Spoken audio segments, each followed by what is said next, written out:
Assalamualaikum anak-anak. Siapa nih di antara kalian yang udah gak sabar mau ujian sekolah tahun 2021? Apakah kamu termasuk anak yang sudah siap seperti teman kita? Atau kamu malah pusing dan bingung karena belum paham materinya? Nah, setelah menonton video ini, dijamin kamu bakal lebih percaya diri dan lebih siap menghadapi ujian sekolah. Tapi sebelumnya, ayo dukung channel ini dengan cara klik tombol subscribe dan nyalakan loncengnya. Ayo yang belum subscribe, subscribe sekarang juga ya. Kita hitung mundur.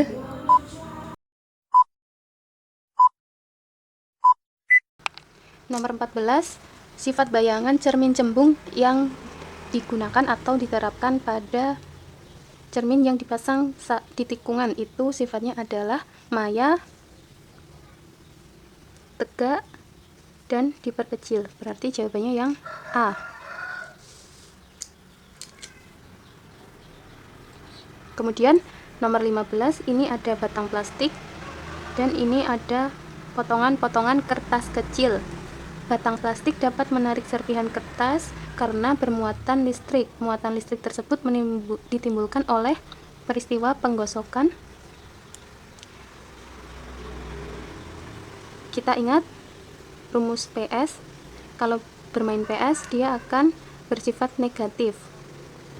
Plastik biasanya dipasangkan dengan bol, kemudian esnya ini sutra dipasangkan dengan kaca.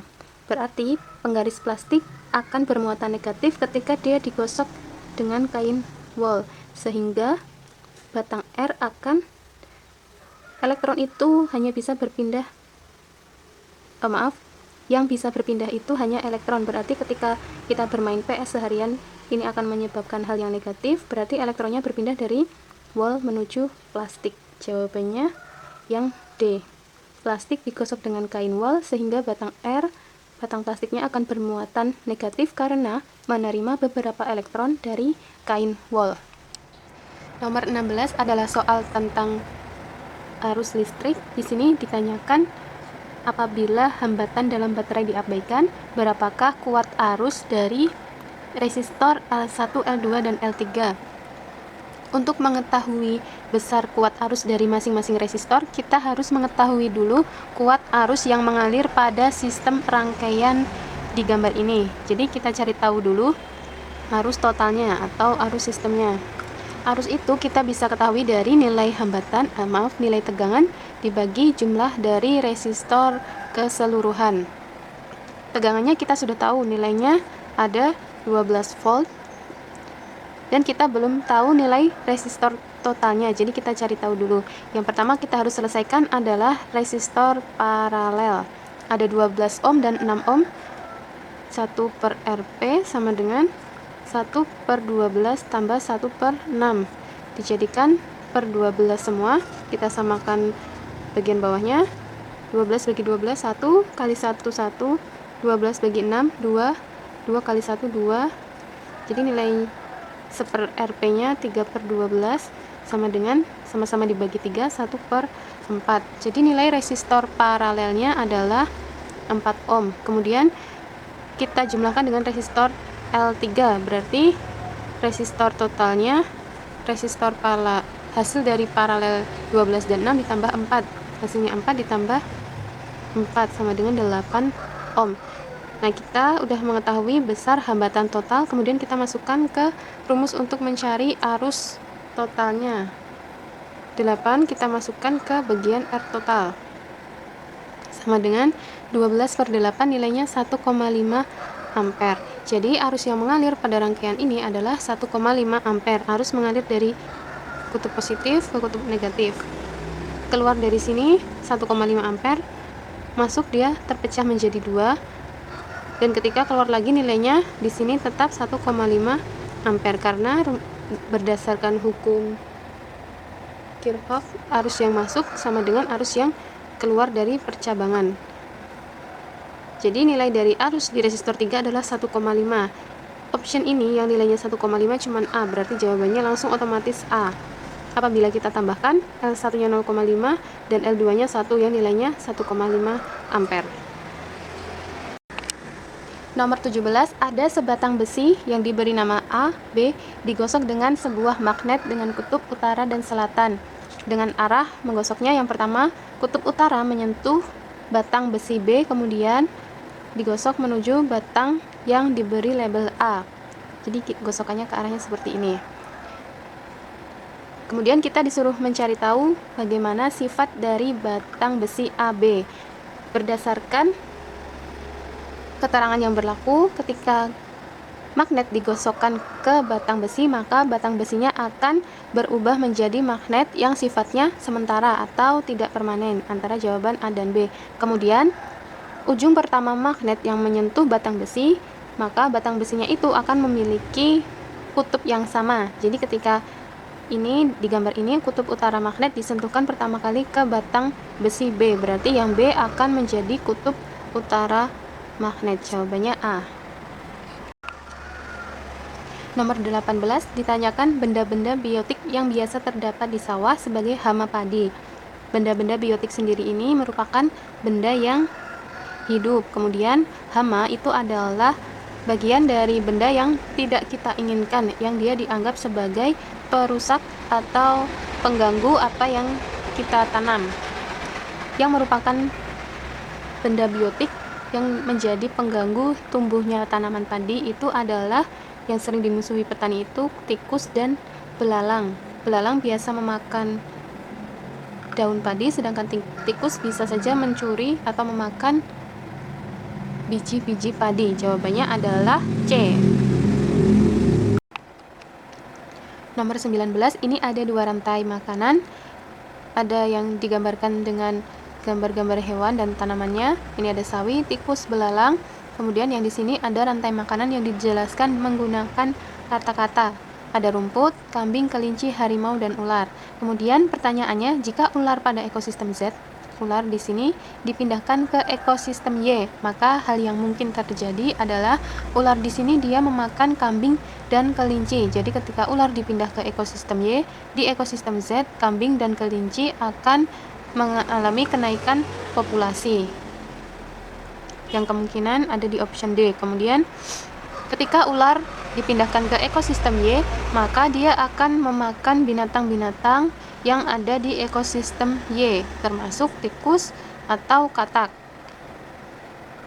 Jadi jawabannya adalah di ekosistem Y kemungkinan akan ada penurunan populasi tikus. Jawabannya D. Nah, buat adik-adik yang masih merasa kesulitan, bisa bergabung ke bimbingan belajar online Galeri Sekolahku. Nantinya kita bisa berdiskusi bersama tentang materi IPA dan matematika. Selama diskusi, adik-adik bisa belajar tentang memahami materi secara lebih mendalam, kemudian bisa membahas soal yang dirasa sulit, dan bisa juga mendapat bimbingan mengerjakan tugas sekolah. Nah, bagi yang berminat dan ingin mendaftar, silahkan menghubungi nomor kakak-kakak yang ada di papan tulis berikut. Silahkan dicatat nomornya. Kalau sudah, kita lanjut membahas ke soal nomor selanjutnya. Dari soal nomor 20, kita bisa menyimpulkan bahwa bacaan yang diberikan ini adalah proses pencemaran air yang diakibatkan limbah buangan rumah tangga. Sehingga limbah buangan tersebut menyebabkan air tidak berfungsi sesuai dengan peruntukannya. Upaya yang dapat dilakukan untuk mengatasi pencemaran sesuai kasus adalah yang A. Membuat IPAL di setiap rumah. IPAL sendiri merupakan instalasi pengolahan air limbah, di mana IPAL itu dirancang untuk membuang limbah biologis dan kimiawi dari air, sehingga air tersebut yang tadinya tidak sesuai peruntukannya masih dapat digunakan untuk aktivitas yang lainnya.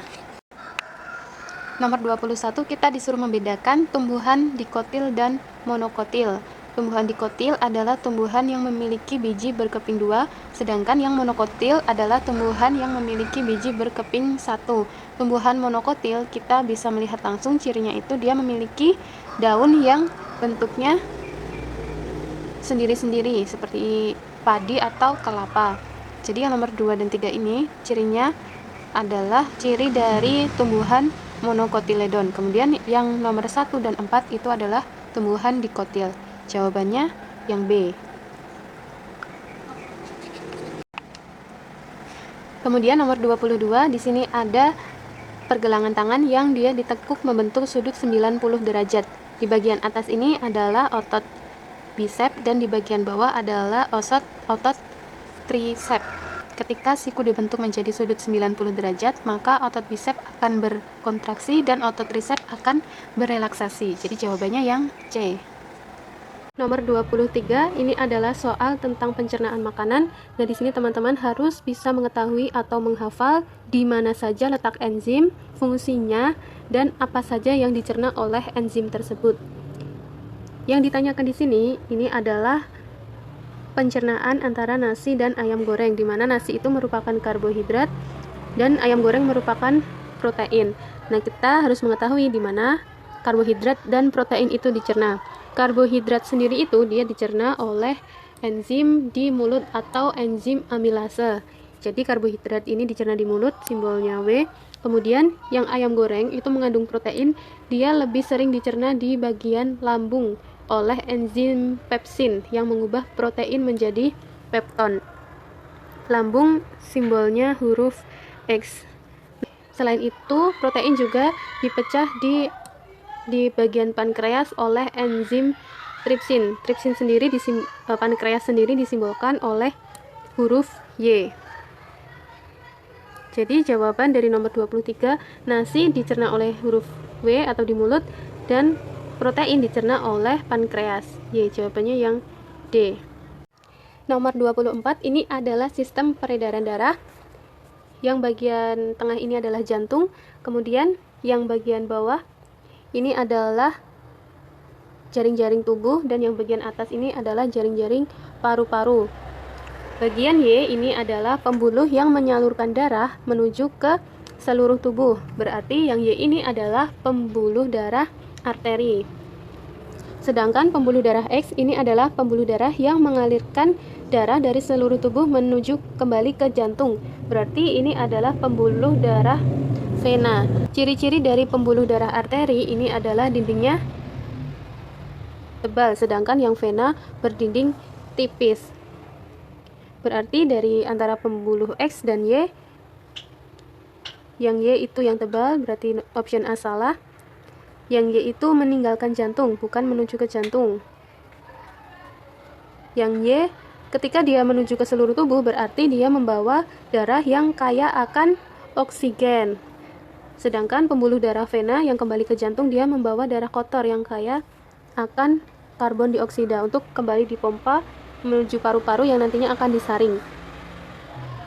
Kemudian apabila terpotong karena pembuluh arteri ini dindingnya tebal dan kekuatan denyutnya itu lebih besar, maka ketika tersayat darahnya akan memancar dengan lebat, bukan menetes. Jadi jawabannya yang C.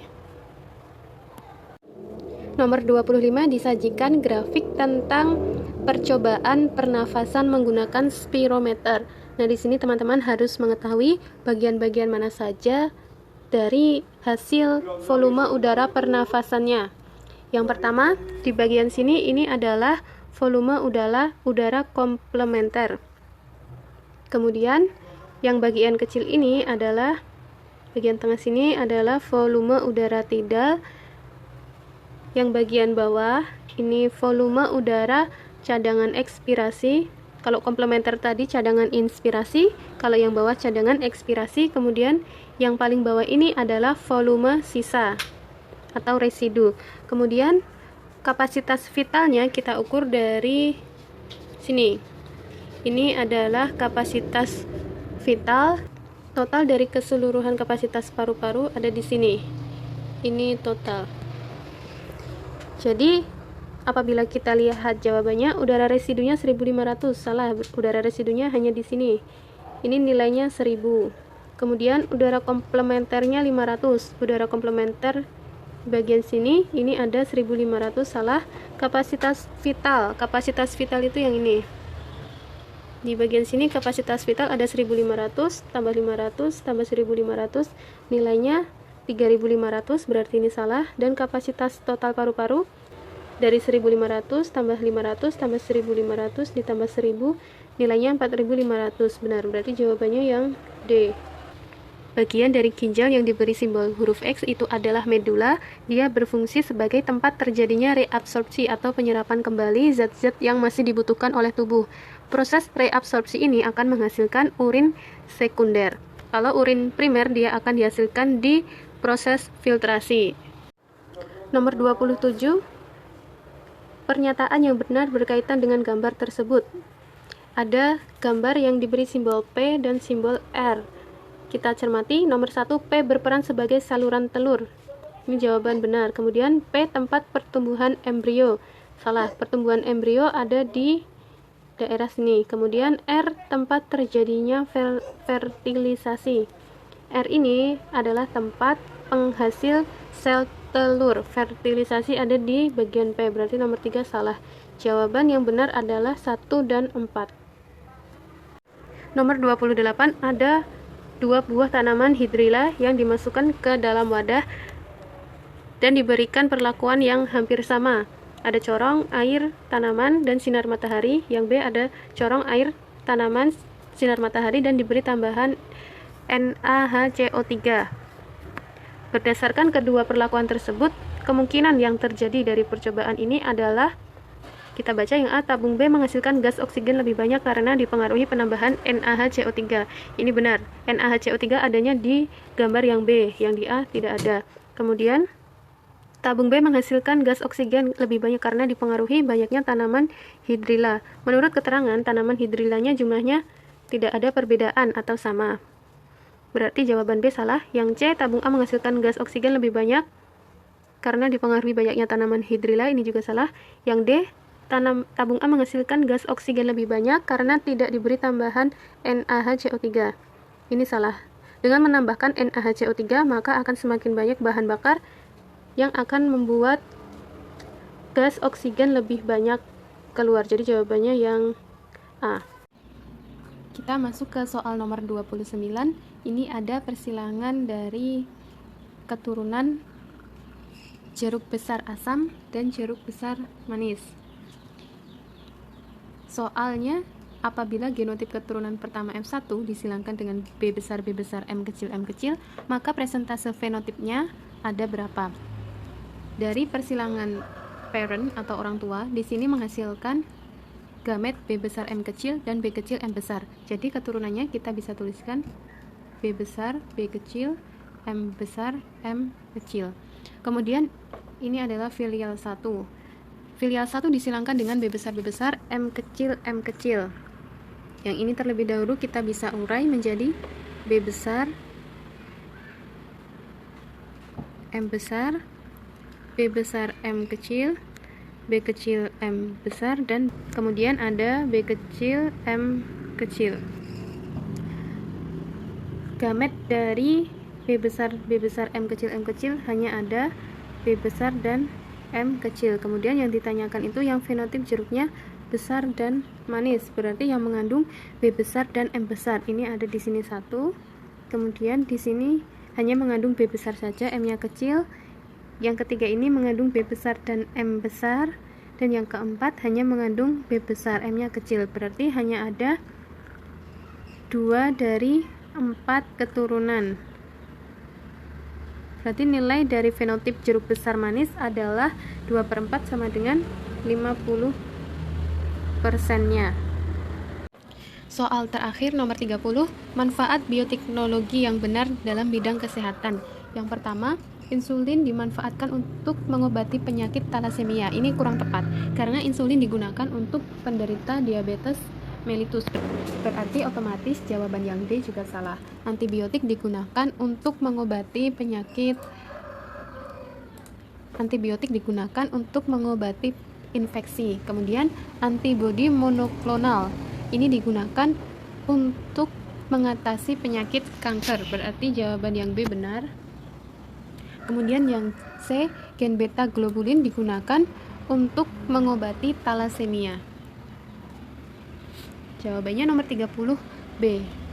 Nah, demikian adalah pembahasan soal ASPD 2 dari Kabupaten Bantul.